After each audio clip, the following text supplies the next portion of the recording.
We will be continuing with our weekend activity, our special weekend activity. Again, we are privileged to listen to Brother Eric Beverage from Brooklyn, Bethel. And this morning he'll be talking to us on the subject, meeting the test of Christian loyalty. So let's give our attention to Brother Beverage.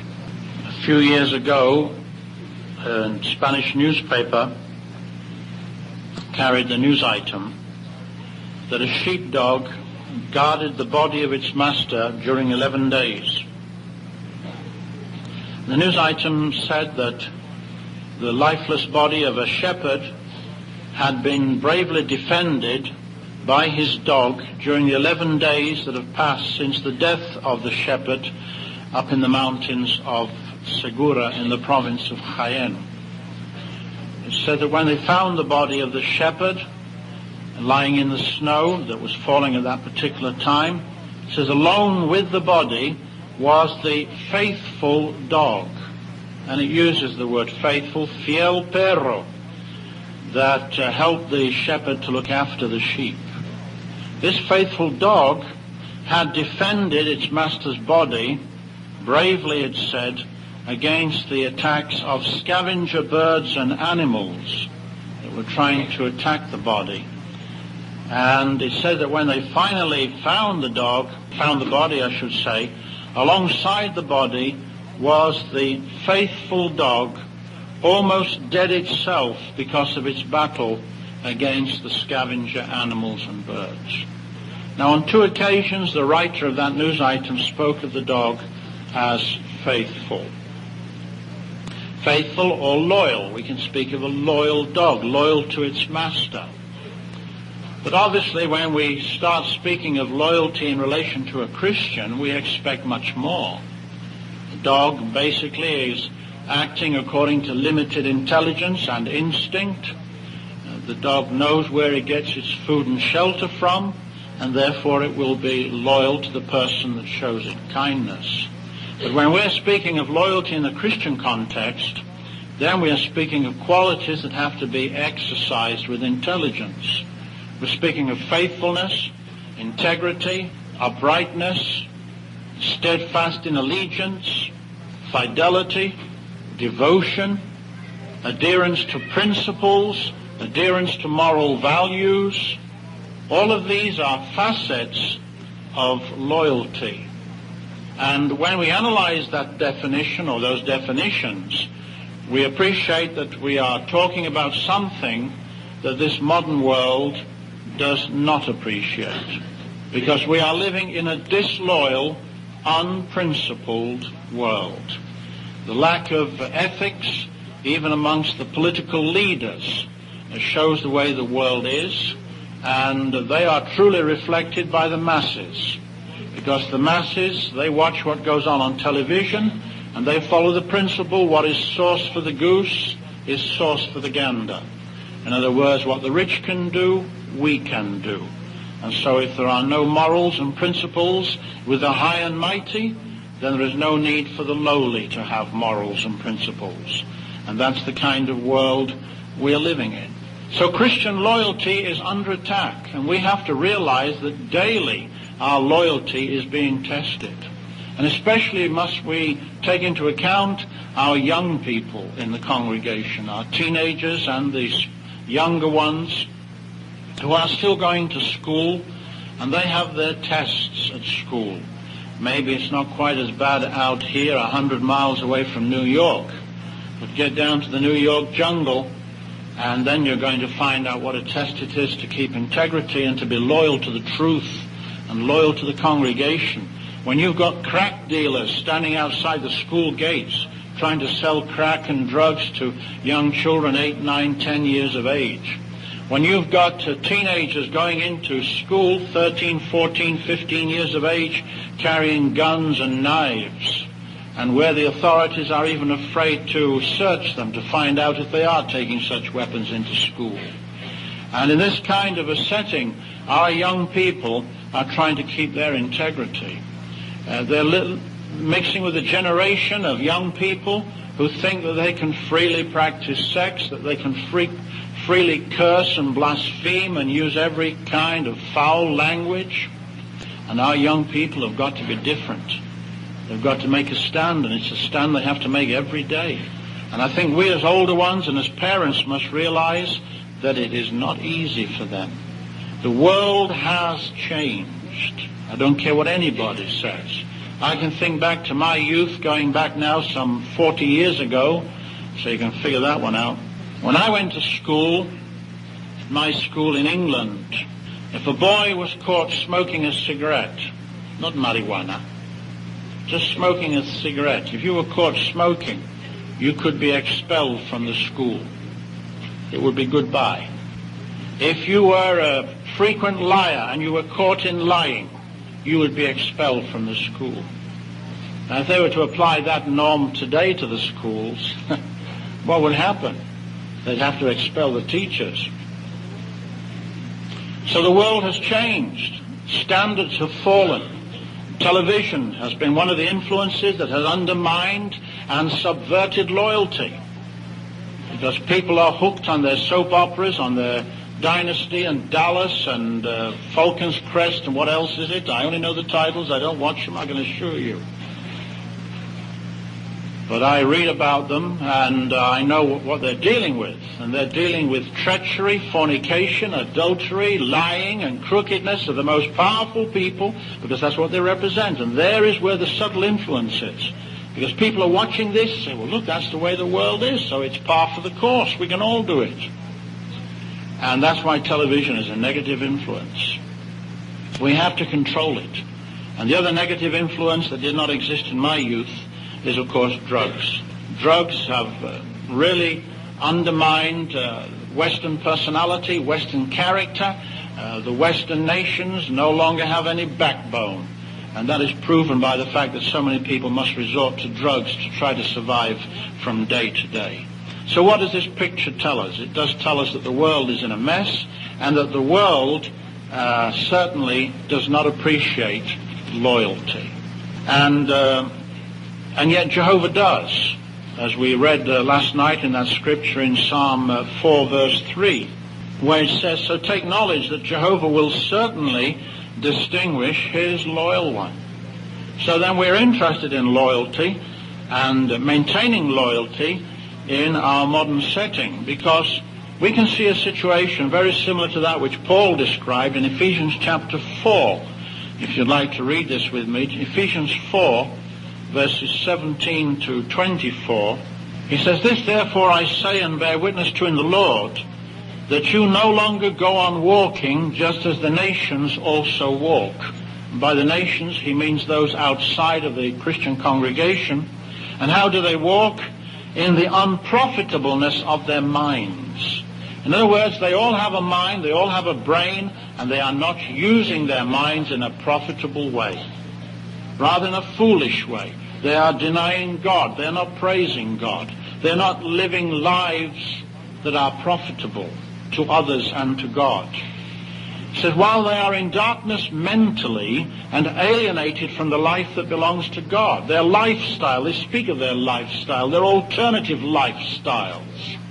But they are rejecting the lifestyle that belongs to God, the loyal lifestyle. Because of the ignorance that is in them, because of the insensibility of their hearts. But let us not deceive ourselves. When it speaks of the ignorance that is in them, it's not an ignorance that evinces sympathy. We don't have to say, oh, those poor ignorant people. Because they are ignorant because they want to be ignorant. They prefer their ignorance.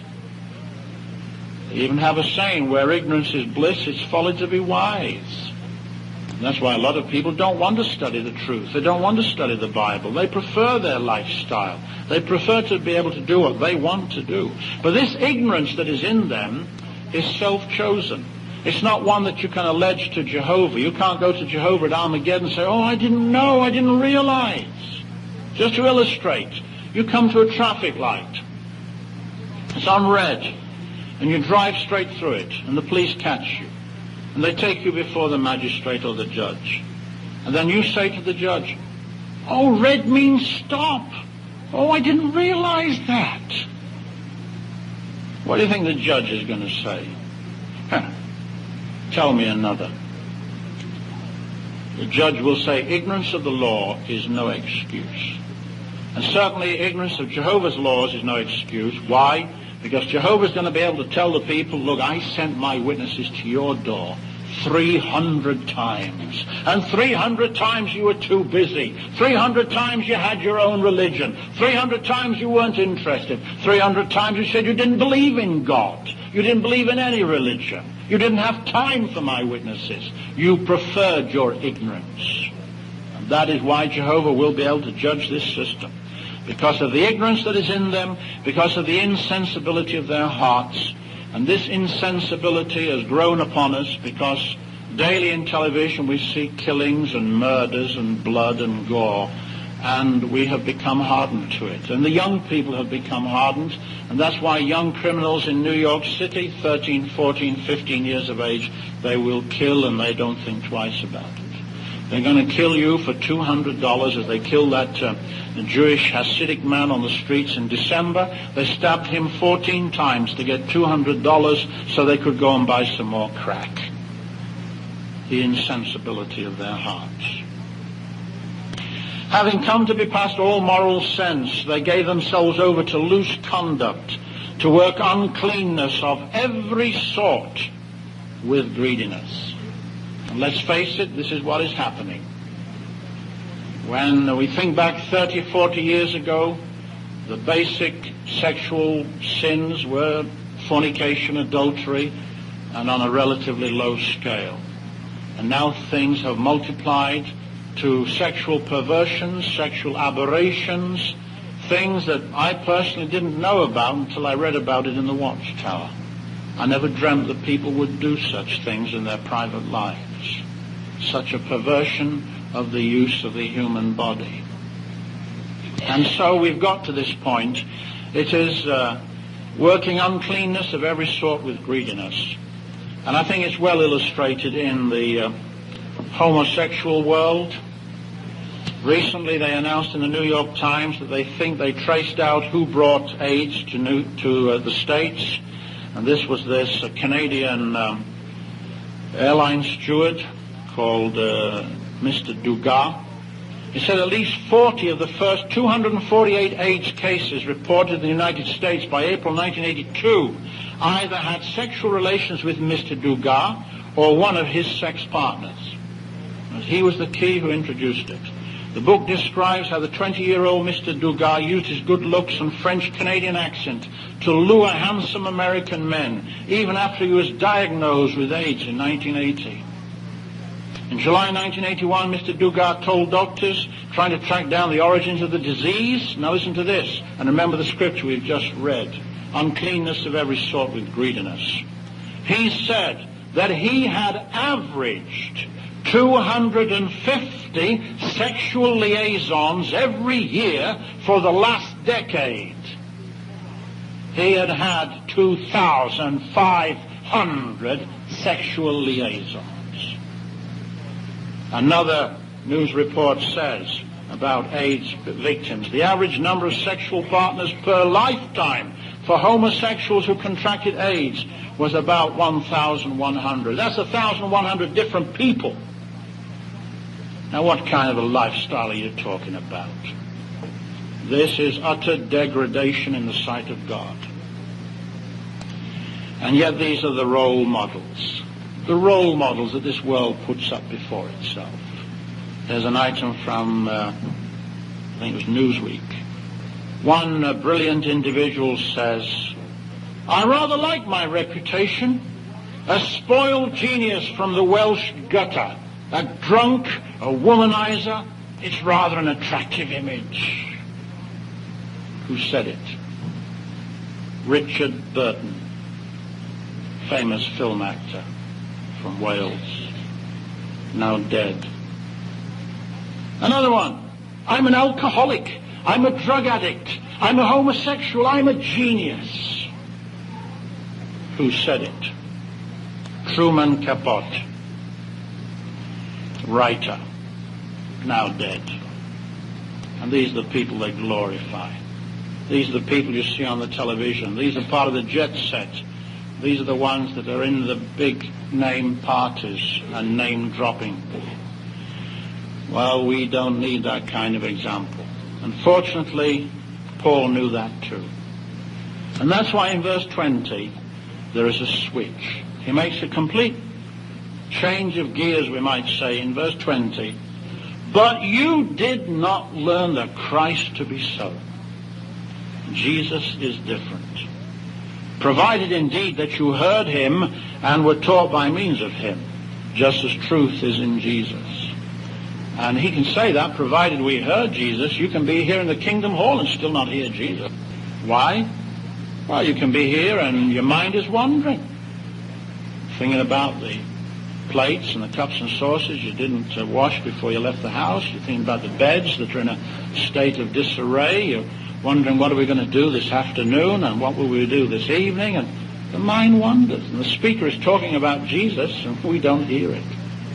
So I think that's why Paul could say, provided indeed that you heard him and were taught by means of him, just as truth is in Jesus, that you should put away the old personality which conforms to your former course of conduct and which is being corrupted according to his deceptive desires. And we've all got that old personality.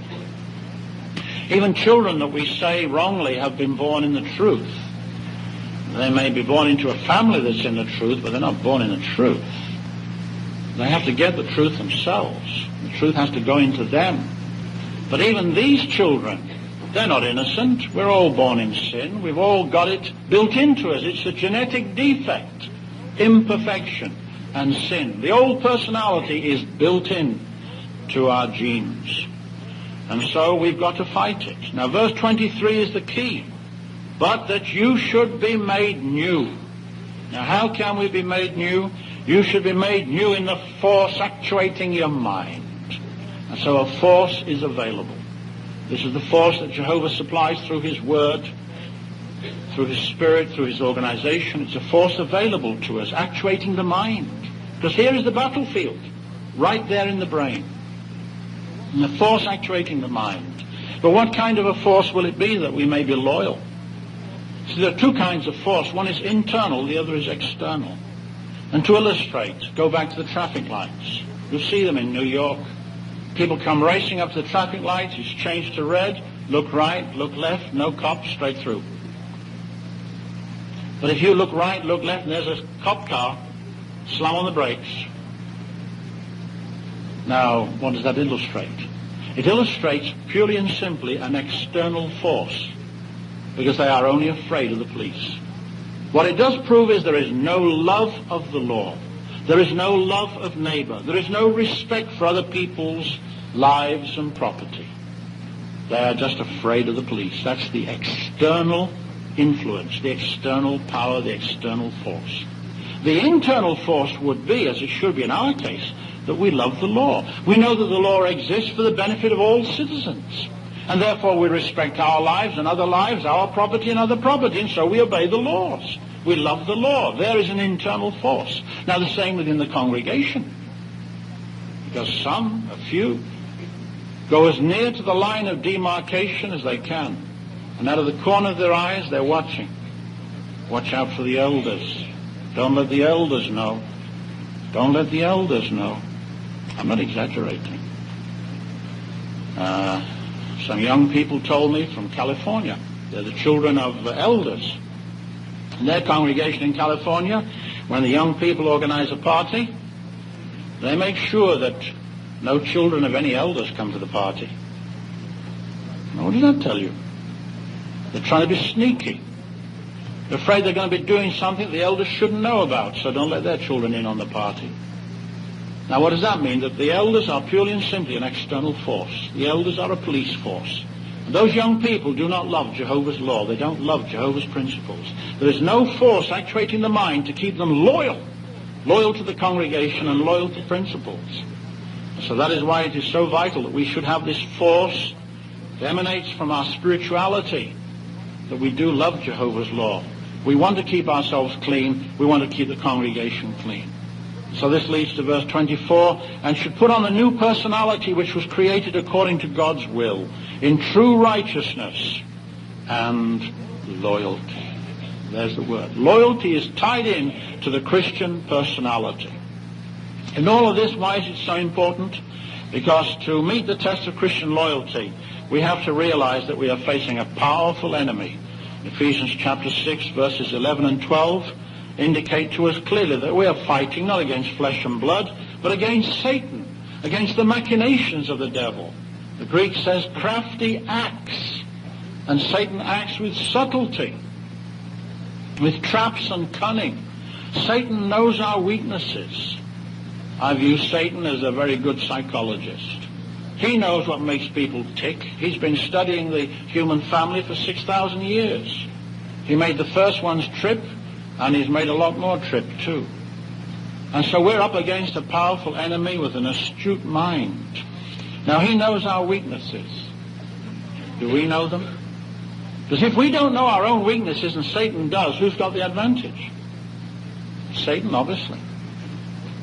It's like playing cards with somebody who's holding the aces, and he also knows what you've got too, but you don't know what he's got. And he knows.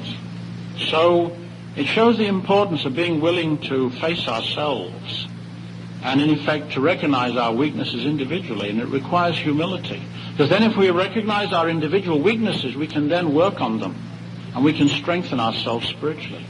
A Scottish poet, Robert Burns, said, "Oh, would some power the gift give us to see ourselves as others see us." Isn't that true? It would from many a blunder free us and foolish notion. That is true. If we could see ourselves as others see us, what a surprise we might get. Suddenly you stop in your tracks when somebody does tell you in a kind and tactful way, "You mean that's the way I come across? I mean that's the impression I cause?" And we're shattered. It's so easy to see how other people are, but we can't see how we ourselves are. You know, when somebody asks you, "Oh, do you know Brother So-and-so?" "Oh, do I know Brother So-and-so? Well, I could tell you about him." "You know Sister So-and-so?" "Well, I've known her for years." Dear me. And off we go. We're criticizing, we're destroying, undermining.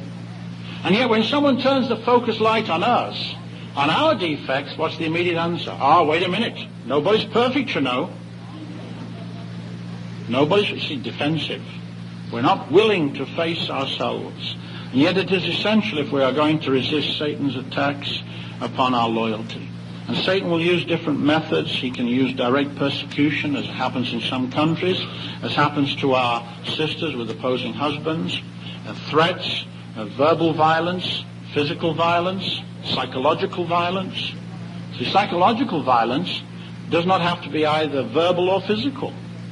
For example, when a wife has to spend all day with an opposing husband who won't speak a single word to her, he leaves her in silence for a whole day, maybe for a week. He won't speak to her. That is psychological violence. He hasn't said any cutting words, but his silence cuts, because he will not communicate. And so we see how Satan can impel people to use different forms of persecution to try to break us down. Or Satan might attack our natural desires, our selfish inclinations, our sexual appetites, our love of pleasure, our self-pride, our ambition. All of these are different ways to try to subvert our loyalty. So then how can we stand up? How can we meet the test of Christian loyalty? Where can we strengthen our loyalty? And the Bible gives an answer in 1 Peter chapter 3.